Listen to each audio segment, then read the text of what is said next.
আমি income tax officer. আপনি খাতায় দেখাচ্ছেন 25 লাখ টাকা জিলাপি আপনি কুত্তারে খাওয়াইছেন, এইটা আমি হজম করতে পারলাম না। আপনার কাছে কোনো প্রমাণ আছে? দেখেন, প্রমাণ তো নাই, তবে আপনি চাইলে কিছু লেনদেন করে ঝামেলাটা এখানেই মিটাতে পারেন। ঠিক আছে, তাইলে 2 লাখ টাকা দেন, ঝামেলা আমি মিঠাই দিচ্ছি।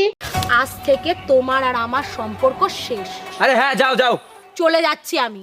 আরে হ্যাঁ, বাস ট্রেন আর মেয়ে, একটা যাবে আর একটা আসবে। টোটো অটো রিক্সা, একটা ডাকলে 4টে আসবে।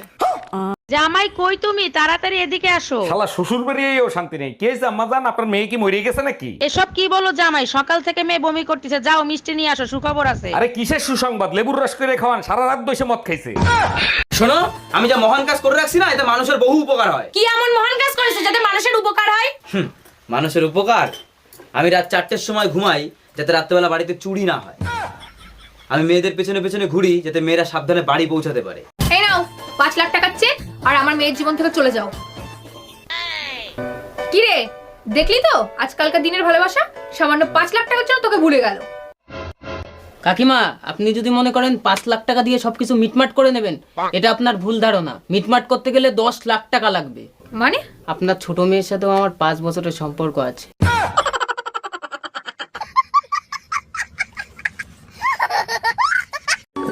বলছি, তুমি হোয়াটসঅ্যাপে আছো? না না, আমি তো বাড়িতে আছি। মানে বলতে চাচ্ছি, তুমি কি হোয়াটসঅ্যাপ ইউজ করো? না না, আমি তো ফেয়ার অ্যান্ড লাভলি ইউজ করি। আরে এই শোনো না, বলছি কি আমার মধ্যে তোমার সব থেকে বেশি কোনটা পছন্দ? আমার বুদ্ধি নাকি আমার সৌন্দর্য? তোমার এই মজা করার স্বভাবটা আমার সবচেয়ে বেশি পছন্দের। শোনো, আমি যা মহান কাজ করে রাখছি না, এতে মানুষের বহু উপকার হয়। কি এমন মহান কাজ করেছে যাতে মানুষের উপকার হয়? মানুষের উপকার? আমি রাত 4টের সময় ঘুমাই যাতে রাত্রেবেলা বাড়িতে চুরি না হয়। আমি মেয়েদের পেছনে পেছনে ঘুরি যাতে মেয়েরা সাবধানে বাড়ি পৌঁছাতে পারে। আমার বাড়ির থেকে আমার বিয়ে ঠিক করেছে, তুমি আমাকে ভুলে যাও। কেন? আমার মধ্যে কিসের কমতি আছে? তোমার টাকা নেই। শোনো, তুমি যদি আমার না হও তাহলে এই পৃথিবীতে কারুর হতে দেবো না। কেন? ও যদি তোর হতো তাহলে সবার হতে দিতিস? এই যে রাত পড়লে পুজো, তুমি আমাকে একটা কবে শাড়ি কিনে দেবে? আরে দেবো দেবো, সময় হলে ঠিক কিনে দেবো। উনি সময় হলে আমাকে কিনে দেবে? ওদিকে শিবুদার বউ 12,000 টাকা দিয়ে বেনারসি শাড়ি কিনেছে, তুমি আমাকে কবে কিনে দেবে? আরে তুমি কি পাগল নাকি? শিবুদার বউ। হ্যালো হ্যালো, আমি কবিতা বলছি। হ্যাঁ ভাবি বল, আমি তালি বানাচ্ছি।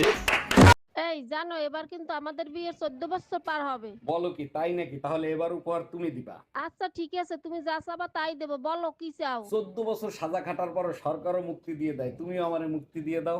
আচ্ছা ঠিক আছে, এই নাও। কংগ্রাচুলেশন ম্যাডাম, এবার আপনার ছেলে হয়েছে। ধন্যবাদ দিয়ে ছোট করব না, আপনারা আমার জন্য অনেক কিছু করেছেন। আচ্ছা, আপনার তো আগে এক ছেলে এক মেয়ে ছিল, এবার আপনি কি চাইছিলেন? আমি তো শুধু গোসল করার সময় টয়লেটটা চাইছিলাম। বারবার কেন ফোন দিচ্ছ? বলছি না আমি তোমার সংসার আর করবো না। এই কথাটা শোনার জন্যই বারবার ফোন দেই। কোন কথাটা শোনার জন্য? এই যে বলো না, তোমার সংসার আর করবো না, শুনলে কলিজাটা জুড়াইয়া যায়। কালকেই আসতেছি মাকে সাথে নিয়ে তোর কলিজায় আগুন ধরাইতে। এই কিছু টাকা দাও তো, মার্কেটে যাব। গত মাসে যে টাকা দিয়েছিলাম সেই টাকার হিসাব আগে দাও। জানো, তোমারে নিয়ে কাল রাতে একটা স্বপ্ন দেখছি। বলো কি, তাই নাকি? তা আমারে নিয়ে কি স্বপ্ন দেখলা? তুমি আর আমি বাসে যাচ্ছিলাম, বাস নদীতে পড়ে গেছে, সবাই সাঁতার কেটে উপরে আসতেছে, আর মূর্খ গাউয়া খ্যাত বিয়ে করে নিয়েছি। এই তোর বাপের জন্মে বিস্কুট খাস নাই? অরুণ ভাই, ভাবিকে বকাবকি করতেছেন কেন? আর আপনার ঘরের থেকে গরুর আওয়াজ আসে কেন? গরুর আওয়াজ আসবে না তো কি কোকিলের আওয়াজ আসবে? আপনার ভাবি গরুর আওয়াজ করতেছে। বলেন কি, হঠাৎ ভাবি গরুর মতো আওয়াজ করতেছে কেন? কি হয়েছে ভাবির? গরুর জন্য ট্যাবলেট নিয়েছি, সেই ট্যাবলেট বিস্কুট বেবে খেয়ে ফেলাইছে। সারা দিন মারামারি সিনেমা দেখো কেন? রোমান্টিক সিনেমা দেখে একটু রোমান্টিক হইতে পারো না? রোমান্টিক সিনেমা জীবনে অনেক দেখছে, এখন আর দেখতে ভাল লাগে না। তা ভালো লাগবে কেন? তোমার তো আর এখন আমাকে ভালো লাগে না, ভালো লাগে আশেপাশের ভাবিদের। আরে রোমান্টিক সিনেমা দেখেই